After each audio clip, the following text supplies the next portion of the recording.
어느 기업에서 직원을 채용할 때 면접이라는 걸 하잖아요. 먼저 서류 전형을 하고, 그 다음에 서류 전형에서 합격한 사람들은 서류를 써서 내면 보고, 그 다음에 몇 명을 선택해서 면접을 보잖아요. 그래서 2차 면접에 합격한 사람이, 2차 면접에 된 사람은 200여 명 정도가 이렇게 선별됐어요. 그래서 면접 시험을 이제 와서 이렇게 하는데, 이런 재미있는 질문이 주어졌고, 거기에 대한 답을 듣는 게 이제 면접의 아주 핵심적인 내용이었다고 그래요. 이런 내용입니다. 비바람이 몰아치던 어느 날 밤, 당신이 차를 몰고 버스 정류장 앞을 지나가고 있는데, 정류장에는 3명이 버스를 기다리고 있었습니다. 한 명은 병세가 아주 심각해 보이는 노인이고, 그리고 또 한 사람은 전에 당신의 목숨을 구해준 그런 의사가 앉아있고, 그리고 또 하나는 그렇게 자신이 사모하고 또 기대하고 기다렸던 그런 여인이 한 사람이 이렇게 앉아있다. 그거예요. 근데 이 사람은 이제 차를 몰고 가는데 2인승 차를 몰고 가기 때문에 그 옆에 좌석에 딱 한 사람밖에 세울 수가 없는 상황이에요.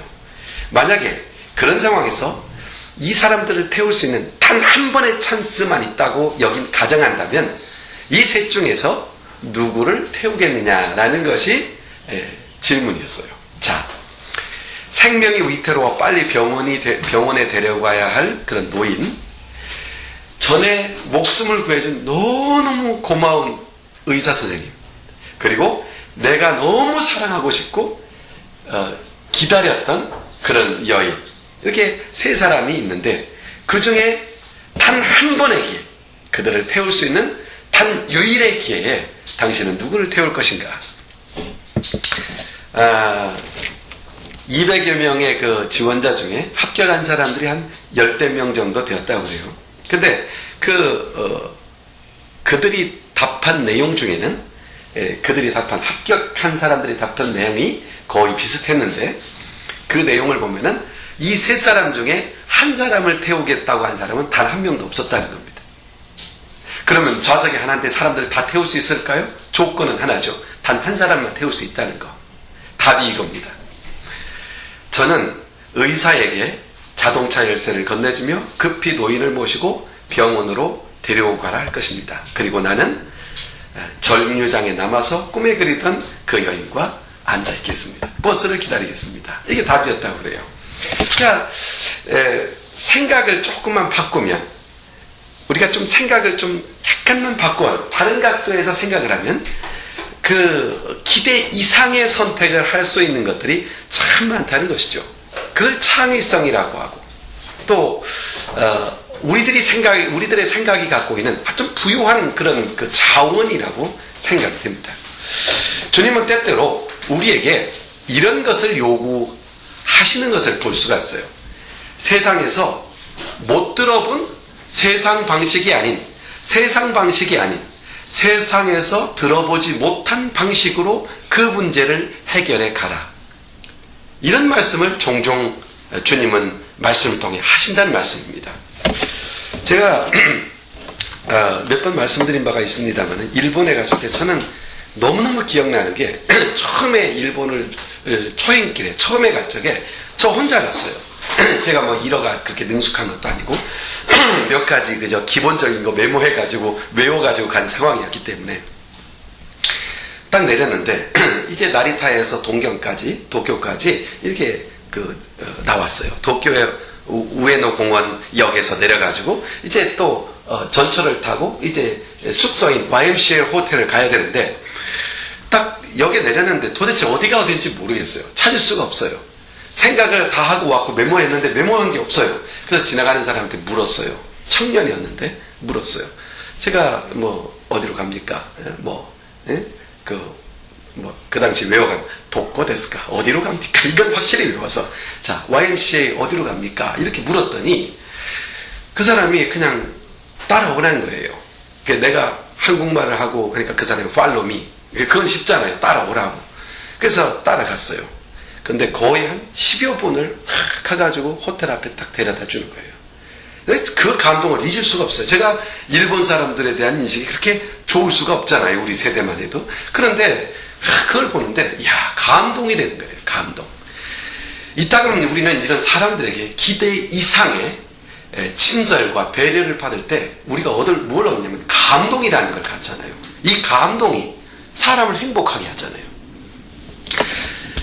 지난주에 어느 기사를 읽으면서 제가 한참 동안 잠깐 이렇게 생각을 멈추고 생각하게 한 그런 말이 있어요. Give me more than expect라고 하는 단어예요. 기대 이상이라는 기대 이상. 기대 이상의 것을 그게 참 와닿는데 그 마음에 딱 와닿는데 오늘 주님이 주는 이 말씀 속에서 아마 이 말씀을 선택하게 된 이유이기도 했던 것 같아요. 이 말씀을 보면은 분명히 주님은 우리에게 more than expected, 좀 더 기대 이상의 것으로 그리스도인은 살아가야 된다. 이렇게 지금 이야기한 거예요. 사람들 속에서 사람들이 기대하는 것 이상의 방식으로 사람을 대면하고 기대 이상의 방식으로 삶을 살아가는 것이 바로 그리스도인의 삶이다. 이렇게 주님이 우리에게 가르쳐준 본문이 바로 이 본문입니다. 기대 이상의 친절을 베푸는 사람, 또 상대방이 기대한 것보다 그 이상을 줄 수 있는 사람, 이것이 그리스도인의 삶의 방식이다. 이걸 설명하기 위해서 오늘 이 본문을 주는 겁니다. 구약에 보면 이삭의 아내 이름이 뭔지 알아요? 리브가죠. 리브가. 이삭의 아빠는 누굽니까? 아브라함이죠. 아브라함에게는 이삭이라는 아들이 있어요. 이삭은 약속의 계승자죠. 근데 아무나 이삭의 아내로 드릴 수가 없었던 거예요. 그래서 그 사랑하는 종, 믿을만한 종 에벤에셀을 저 고향 땅 하란으로 보내서 경건한 사람들 중에 한 사람을 아내로 구해오라고 보냈던 겁니다. 에벤에셀이 엄청난 재물과 선물을 나귀 10마리에 싣고 엄청난 양의 선물을 싣고 이제는 이삭의 아내감을 찾아서 하란으로 가게 되죠. 하란 땅에 도착했을 때 우물에 있는 리브가를 발견하게 됩니다. 그때 리브가에게 이 에벤에셀이 물 좀 달라고 요청합니다. 너무 기가라니 물 좀 달라. 그랬더니 리브가는 물을 떠서 에벤에셀에게만 준 것이 아니라 그에게도 주고 그 다음에 10마리의 낙타에게까지 일일이 물을 충분히 공급해주는 그런 일이 벌어지는 거죠. 이게 보통 일이 아닙니다. 예를 들어서 낙타의 한 마리가 충분히 기가를 해결할 정도로 먹는 양이 어느 정도냐면 약 75리터에서 120리터까지 먹는다는 거예요. 75리터 생각해 보세요. 1리터 이렇게 병 있잖아요. 그게 75개 분량이에요. 100여 개 분량이에요. 그리고 몇 번이나 한 마리를 위해서 몇 번이나 뽑겠느냐고요. 응? 한 마리를 위해서 끊임없이 퍼서 먹인 거예요. 그렇게 10마리를 다 먹였던 것이죠. 그러니 에벤에셀의 마음에 안 들겠습니까? 이 친절을 딱 받는 순간 그냥 뿅 가버린 거예요. 이 사람이다. 더 이상 찾을 필요가 없다.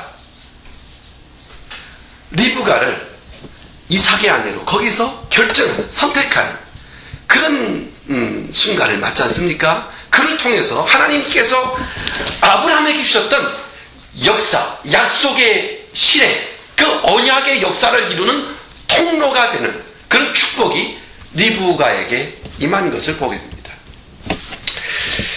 우리가 분명히 알아야 될 것이 있어요. 예수님께서는 우리 그리스도인의 삶의 유형이 어떠해야 되느냐라는 것을 알게 하기 원해서 아마 이 리브가라는 인물을 그렇게 선택했는지도 모르죠.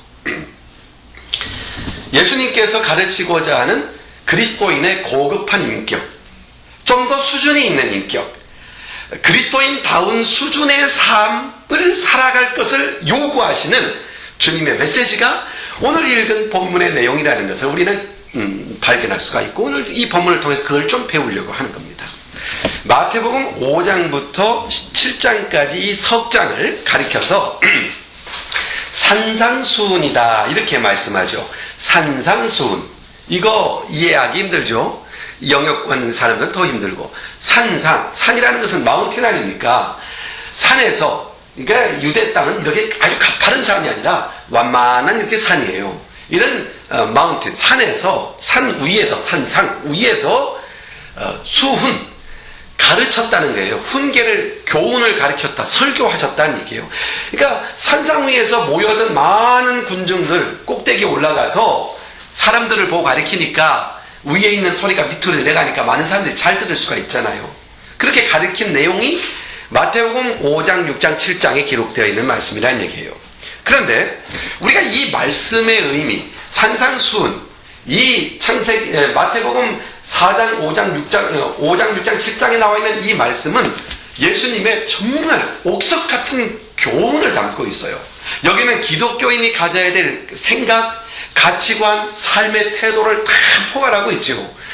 우리는 이 말씀을 통해서 왜 주님께서 특별히 이 유대 사이에서 사역을 시작하면서 이런 기가 막힌 설교를 함으로써 시작해야 됐느냐 하는 문제는 여러 각도에서 살펴봐야 될 충분한 이유가 있어요. 특별히 이 산상수훈 속에서 강조되고 있는, 이 설교 속에서 강조되고 있는 내용을 보게 되면 무미건조한 의식적 종교 생활로는 안 된다, 이걸 가르치는 겁니다. 무미건조한 종교적 행태, 종교적 습성, 종교적인 어떤 의식적 행동으로서 그리스도인이 되는 것이 아니다. 그리스도인다운 삶이 그렇게 이루어지는 게 아니다. 그리스도인의 삶이라는 것은 사람들에게 감동을 줄 수 있고, 그리스도인의 삶이라는 것은 사람들에게 기대 이상의 방식으로 삶을 살아가는 것이 그리스도인의 삶의 방식이다라고 가르쳐주고 있는 내용임을 발견할 수가 있습니다. 그러면은 우리가 어떻게 세상 사람들에게 기대하는 이상의 삶으로 살아갈 수 있을까? 과연 우리가 그런 충족한 삶을 이룰 수 있을까? 그리스도의 사람으로서 사람들에게 기대 이상을 줄 수 있는 삶의 방식은 도대체 무엇일까? 물론 우리가 그게 뭘까라는 질문을 갖고 설 때 부담감이 생기죠. 사람들에게 기대 이상의 사람이 된다는 것은 쉬운 일이 아니에요. 그러나 그게 어려운 데 있는 것이 아니라는 것을 본문에서 몇 가지로 제시합니다. 먼저 한번 38절을 한번 보십시오. 38절부터 한번 봅시다. 이렇게 말씀하죠. 또 눈은 눈으로 이는 이로 갚으라 하였다는 것을 너희가 들었으나, 이 말이 뭡니까? 눈은 눈으로 갚고 이는 이로. 이 말은 뭐냐면 어떤 사람이 눈 하나를 상하게 했으면 그 사람의 눈을 하나 상하게 해라. 또 누가 이를 하나 뺐으면 너도 가서 그 사람의 이를 빼라. 이렇게 가르쳐 쓰나라고 되어 있죠. 그렇게 가르쳐 쓰나. 그러니까 이 말은 그것이 너희들이 이 말씀이 이미 율법서에 나와 있는 말씀인데 이 말씀이 갖고 있는 참다운 의미를 네가 깨닫지 못하고 오해하고 있었지만, 그런 뜻입니다. 너희들은 그 말씀을 오해하고 있었다. 그래서 이스라엘 백성들은 율법을 오해해서 잘못 적용을 했던 거예요. 그러니까 그 사람의 이를 뽑았으면 상대편의 이를 뽑아야 된다 그랬어요. 그런데 이 말이 무슨 얘기냐면 원문을 살펴보면요, 이런 거예요. 상대편을 딱 때렸어요. 그러면 똑같게 따서 때려줘야 된다고 가르치는 것 같지만 그게 아니라 똑같아야 돼요. 강도, 면적, 아픔, 고통 똑같아야 돼요. 조금이라도 더해도 안 되고 덜해도 안 돼요. 그러면 그렇게 할 수 있어요, 없어요? 할 수 없다는 얘기예요. 이 말은 무슨 얘기예요? 너희들은 너희들의 원수를 직접 갚을 수 있다, 없다? 없다예요, 없다. 어느 원수를 갚으려고 하면 다시 그로부터 또 원수가 되는 거예요. 그 사람은 더 강하게 갚게 되잖아요. 더 강해지고 그래 다 망하는 거예요. 그러니까 너희들이 만약 원수를 갚기 원하느냐? 그럼 이는 이로 갚고 눈은 눈으로 갚아라. 똑같은 분량으로 똑같게 갚아라. 이 말은 이게 안 돼. 너희들은 원수를 갚을 수가 없어. 원수를 갚는 것은 너의 일이 아니야. 이렇게 설명하고 있는 겁니다. 당한 대로 갚아주라가 아니라, 똑같은 방법으로 복수하라는 말이 아니라 그럴 수 없는 것이다. 사실은 이 말씀을 준 것은 이 출애굽기 18장 19절에 보면은 어떤 법정에서 객관적인 판단을 내리기 위한 기준으로 제시되고 있는 말씀이에요. 법정적으로 개인적인 복수를 위해서 이 말씀을 주는 게 아니에요. 그런데 유대인들은 오해를 했던 거예요. 이 말씀 있지 않느냐, 그러니까 당당히 복수해도 돼 라고 이해하고 있었던 것이죠. 그런데 그렇지 않다는 거예요. 그렇지 않다는 것을 근거로 해서 39절에 이렇게 말씀하는 겁니다. 주님께서 설명하는 내용이요. 나는 너에게 이르노니 악한 자를 뭐하지 마라? 대적하지 말라. 누구든지 오른뺨을 치거든 도리어 어떻게 하라? 왼뺨까지 대라. 이게 무슨 말입니까? 어떤 사람이 고의적으로 악을 행하였으면 맞부터 대결하지 말고, 다른 사람이 나를 해를 끼쳤으면 그 사람과 대면해서 싸우지 말고 오히려 더 넓은 마음으로 상대방의 입장을 이해하고 상대방의 분노를 이해하고 받아주는 입장을 취해라. 이게 주님의 말씀하는 거예요. 참 쉽지 않은 이해죠. 자, 좀 더 보세요. 특별히 이 중동 문화를 보게 되면은 이 본문의 의미가 좀 더 얼마나 강렬한 것인가를 볼 수가 있어요. 중동 사회에서 손바닥으로 딱 때리는 것은 이건 보통 때리는 거예요. 근데 진짜 모욕적으로 때리는 게 있어요. 그게 뭔지 알아요? 손등으로 때리는 거예요. 이렇게 손등으로 딱 때리는 거예요. 이건 아주 모욕적인 거예요. 정말 모욕적인 것이죠. 이건 분노해서 때리는 거지만 이건 모욕감을 주는 거예요. 그런데 어느 뺨을 때렸거든 그랬어요? 너의 어느 뺨? 오른뺨을 때렸거든. 자, 오른손으로 오른뺨을 때려봐요. 상대편의 오른뺨. 어디로 때려요? 등으로 때리는 거죠. 모욕을 준 거죠. 너의 오른뺨을 때리거든. 모욕을 준 거죠. 그런데 주님은 어떻게 했어요? 왼뺨까지 돌려대라. 이게 참 이해할 수 없는 일이죠. 이런 모욕감을 내가 받았다고 생각해 보세요. 어떻게 그 일을 참을 수가 있겠어요? 정말 더 분노하겠죠. 그래, 때리는 것도 분노한데 모욕을 주고 있다는 얘기예요. 그런데 도리어 예수님께서는 왼뺨까지 돌려내라. 모욕적인 뺨을 맞았다면 오른뺨까지, 왼뺨까지 대주라. 이해하기가 힘들죠. 이 말은 이런 얘기입니다. 악은 악으로 갚아서는 길이 보이지 않는다는 거예요. 너도 망하고 나도 망한다는 거예요. 악은 뭘로 갚아야 돼요? 선으로 갚아야 된다는 얘기예요. 악은 도리어 선으로 갚으라는 얘기예요. 그러면 상대도 살고 나도 사는 거예요. 이게 사는 법이에요. 그러므로 그리스도인이 이 땅을 살아가면서 상대편에게 기대 이상의 삶을 주시는 방법, 열쇠 하나를 여기서 정리하죠. 자기에게 손해를 입히고 있는 사람까지도 존중하는 것입니다. 나에게 해를 끼치는 사람까지도 존중하는 겁니다. 끝까지 인격적이며 끝까지 선을 행하는 겁니다. 그러면 그가 돌아가서 나의 행위 때문에 감동을 갖게 되는 것이죠. 나는 원수로 삼았지만 그는 나를 선으로 대했어요. 그리스도인의 사는 방식, 주님은 지금 그렇게 가르쳐주고 있습니다. 더 나아가서 한번 40절을 봅시다. 또 너를 고발하여 속옷을 가지고자 하는 자에게 겉옷까지도 가지게 하며 그랬죠. 자, 이 말씀은 무슨 말씀일까요? 자, 너를 고발했다 그러면 법정 싸움이 벌어졌네요. 법정에서 일어난 일이에요. 그러니까 법정 싸움이 일어났다고 보니까 나를 고발했다는 것은 지금 가해자가 누굽니까? 내가 가해자가 된 거예요. 내가 실수한 거예요. 그래서 상대편이 나의 실수 때문에 나를 고소한 것이죠. 그래서 뭘 요구합니까? 속옷을 요구해요. 이게 참 이해가 안 되죠. 왜 속옷을 요구했을까? 이거 아십니까? 고대 전쟁 영화를 보게 되면 사람을 죽인 다음에 전쟁터에서 뭘 회수해 갑니까? 옷을 회수해 갑니다. 옷이 자산이에요. 그렇게 옷이 귀했어요. 그 다음 두 번째, 옷은 그 사람의 품격과 인격을 대변했습니다. 그 사람의 품위를 대변하는 것이었어요, 옷이. 그러니까 옷은 그런 의미를 갖고 있는 동시에 또 하나는 옷은 무슨 가치를 지냐면 재산 가치가 있는 거예요. 재산. 그러니까 여기에서 이 빚을 진 사람이 법정에 가가지고 요구한 것이죠. 네가 나를 가해했으니까 속옷을 달라. 이 속옷을 달라는 것은 언더웨어로 이해하시면 곤란하고요. 언더웨어라는 개념으로 이해되는 것 같지는 않아요. 그러니까 네가 지금 입고 있지 않은 그 옷을 달라는 얘기입니다. 네가 입고 있지 않은 옷, 그건 뭐예요?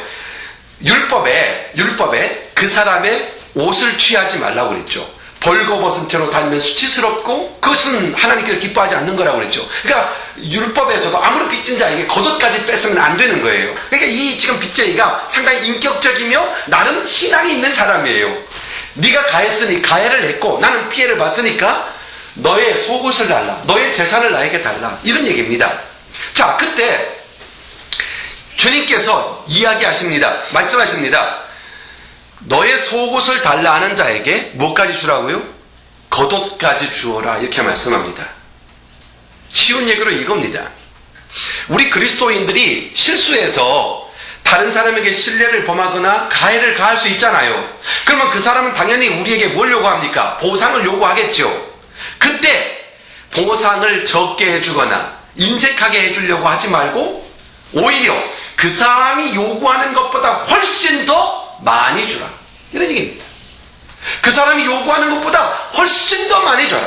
그가 속옷을 원하면 뭐까지 주라? 너의 겉옷까지 다 줘라. 그리스도인이 살아가는 삶의 방식, 두 번째 요소를 여기서 발견할 수가 있죠. 그게 뭡니까? 피해를 준 사람에게는 그가 요구하는 것보다 더욱 넘치도록 보상할 수 있는 마음의 자세를 갖고 있는 사람. 자, 이런 경우 있잖아요. 어떤 사람이 내 것을 손해를 보게 끼쳤어요. 가면서 그걸 받아내기 위해서 얼마나 긴장합니까? 정말 보상해 줄까?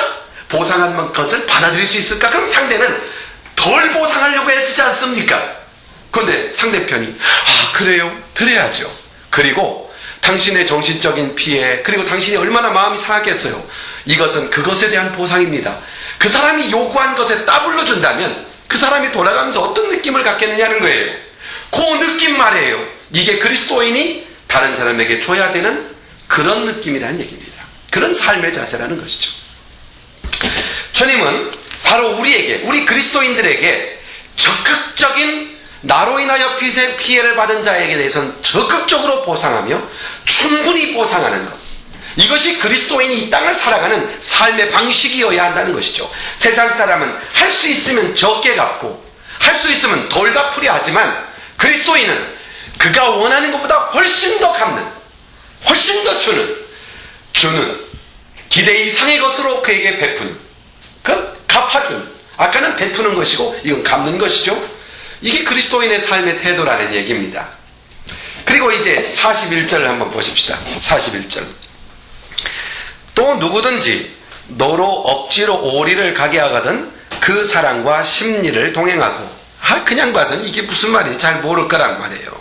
근데 이것을 이해하는 것은 어렵지가 않아요. 그 당시 유대 땅을 통치하고 있던 나라가 어디죠? 로마 제국이었죠. 로마 제국. 당시 로마 제국의 군사들은요, 원정을 많이 떠났어요. 먼 거리에 전쟁을 많이 갔어요. 그러니까 그들에게는 필요한 물품들이 많았고 때로는 너무 고대해서 그 고된 것을 덜어줄 수 있는 그런 일들이 필요했어요. 그런 것들이 바로 피식민 지배국들이 가져야 되는 고충이었어요. 다시 이런 겁니다. 예를 들어 로마 군대가 이스라엘 땅을 관통해 갔다고 합시다. 그러면 이스라엘 땅에서 그 로마 군인이 먹고 입을 수 있는 여건을 다 착취할 수가 있었어요. 그리고 무거운 짐을 지고 다니잖아요. 군장기 병에다 자기가 가져야 될 모든 걸 다 걸머지잖아요. 얼마 전에 우리 요한이가 이렇게 가지고 다니는 거 이렇게 보니까 짐이 엄청나요. 파병 같은데 훈련 같은 데 가면 많은 짐을 막 끙끙 지고 가요. 이게 군인들이 필요한 것들을 갖고 다니는 거죠. 그때 어떤 일이냐면 피식민 지배국, 즉 가나안 땅을 이렇게 걸어가다가 아무 사람이나 만나면 붙잡고 자기의 짐을 2kg까지 업어다 달라고 요구할 수 있는 권한이 있었어요. 즉 다시 말해서 차출 명령권.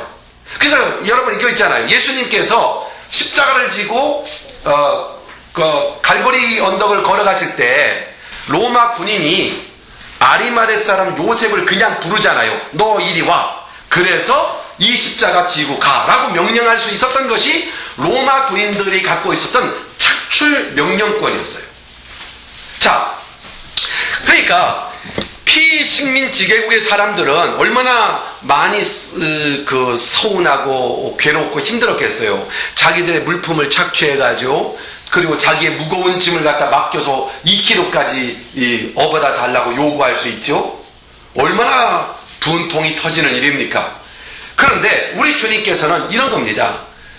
로마 군병이 자기들의 착출권을 사용해서 2kg 나 이거 업어다 줘 라고 요구하면 오히려 그 사람에게 2kg까지만 가는 게 아니라 4kg를 업어다 주라는 얘기예요. 이게 그리스도인의 마음 씀씀이라는 얘기입니다. 그리스도인의 삶의 자세라는 겁니다. 우리 주님께서 이렇게 명령해서 이것을 실행했다고 합시다. 로마 군병이 뭐 시킬 때 당당한 권리니까 시키겠지만 그 사람이 싫어할 거라는 건 누가 모르고 시키겠습니까? 자, 2kg 나 이거 업어다 줘 너. 그래서 딱 업고 가는데 이 사람이 2kg를 즐겁게 지고 가줍니다. 그리고 나서 2kg 다 가서 야야 걱정하지 마 내가 2kg 더 업어다 줄게 라고 말했을 때 이 로마 군병이 이 사람을 보면서 뭘 느끼겠느냐는 것이죠. 피지배국이죠. 강제적이죠. 또 요구받죠. 착취당하죠. 그런데 2kg를 요구했는데 2kg를 더 가요. 바로 이것이 그리스도인의 세상을 사는 삶의 처세술이며 바로 이를 통하여서 다른 사람들이 기대하는 것 이상의 삶의 선택을 해가는 그리스도인의 모습이 바로 이런 것이다. 이렇게 가르쳐주는 겁니다. 우리가 어떤 주어진 일이 있으면은 마지못해 억지로 하는 일이 있잖아요. 그래 기분이 좋겠습니까? 그런데 분명히 해두라는 거죠. 이왕 나에게 맡겨진 일이라면 기왕 즐겁게 하라는 것이죠. 즐겁게 하고 기쁘게 하고 그리고 플러스 더 해주고 그러면 상대방이 그로 인하여 감동을 갖게 된다는 것이죠. 그러면서 묻는 거죠. 의문을 갖는 거죠. 도대체 저 사람 속에는 어떤 삶의 가치관이 있고 저 사람에게는 무슨 삶의 소망이 있기에 이렇게 나에게 여유롭게 대할 수 있을까? 이것이 그리스도인이 갖는 소망에 관한 이유를 물을 수 있는 근거가 된다는 말씀입니다. 그러므로 그리스도의 사람들에게 요구하고 있는 주님의 그 삶의 습관을 보면은 종종 사람들에게 감동을 일으킬 수 있는 그런 삶을 살아야 된다고 가르쳐주고 있는 것임에 틀림이 없어요. 우리 그리스도인의 삶의 방식은 머리를 움직여서 동의를 얻어내는 것이 아니라 도리어 마음을 움직여서 그 일을 감동하도록 그 일에 대해 감동하도록 이끌 수 있는 위력이 그리스도인에게 있고 그런 삶을 선택해가는 것이 그리스도인의 삶의 방식이라는 거죠. 그러므로 우리가 어떤 일을 하든지 그리스도인들은 자원하고 즐겁게 능동적으로 헌신해갈 때 바로 그곳에 하나님께서 이런 놀라운 그리스도인이 갖고 있는 독특한 세상 사람들을 향해서 세상 사람이 기대하는 것 이상의 삶의 방식으로 살아갈 수가 있다고 가르쳐주는 겁니다. 하나 더요. 한번 42절을 보십시오. 42절에 보면은 이런 말씀이 나오죠. 내가 너에게 내게 구하는 자에게 주며 내게 꾸고자 하는 자에게 거절하지 말아라. 뭐 쉬운 얘기죠. 부탁하면 기꺼이 제공하고 또 빌려달라고 하면 거절하지 않고 그리고 거절하지 않을 정도가 아니라 기대 이상으로 주라는 얘기죠. 기대 이상으로 주라. 그러니까 우리 그리스도인들은 거절하는 사람이 아니라 오히려 마치 당신이 도움을 요청할 때 내가 그 도움을 위해서 여기에 있는 사람입니다 라고 하는 인식을 가지고 그들을 대면해 가라는 얘기입니다. 자, 이렇게 오늘 본문에서 우리 주님이 우리에게 가르쳐주는 삶의 모습 몇 가지를 우리가 잡아봤지 않습니까? 성삼위 하나님께서 이미 기대 이상의 것을 우리에게 줬습니다. 우리 아버지 하나님께서는 죄악에 빠진 우리를 사랑해서 어둠에서 우리를 건져낼 아들을 우리에게 주셨지 않습니까? 이거야말로 기대 이상의 선물이 아닙니까? 우리가 언제 기대했습니까? 우리가 천국을 기대할 수 있었나요? 기대도 참 못하지요. 영원한 삶을 원하긴 했지만 우리가 그것을 얻을 수 있는 길이 없다는 걸 알고 있었어요. 그런데 우리의 기대 이상의 사건을 그리스도를 보냄으로 이루신 분이 하나님 아버지시죠. 그리스도를 보십시오. 그는 인간의 연약한 육체를 입고 이 땅에 오셔서 나의 죄악과 나의 저주와 나의 사망을 대신 지불했습니다. 이거 기대 이상입니다. 우리가 상상도 못할 일이죠. 더 나아가서 성령님 보십시오. 성령님은 우리를 사랑해서 얼마나 우리가 미숙합니까? 지나간 한 주간 살아오면서 또 오늘 이 순간 있기까지 하나님이 나를 구원했다는 것도 알고 영생을 주셨다는 것도 알고 하나님의 나라가 있다는 걸 아는데도 불구하고 우리가 얼마나 우리의 길을 갑니까? 우리 마음대로 살아갑니까? 제멋대로입니까? 그런데도 불구하고 성령님은 우리를 포기하지 않고 우리와 함께합니다. 우리 안에 내주하십니다. 이 놀라운 일 아닙니까?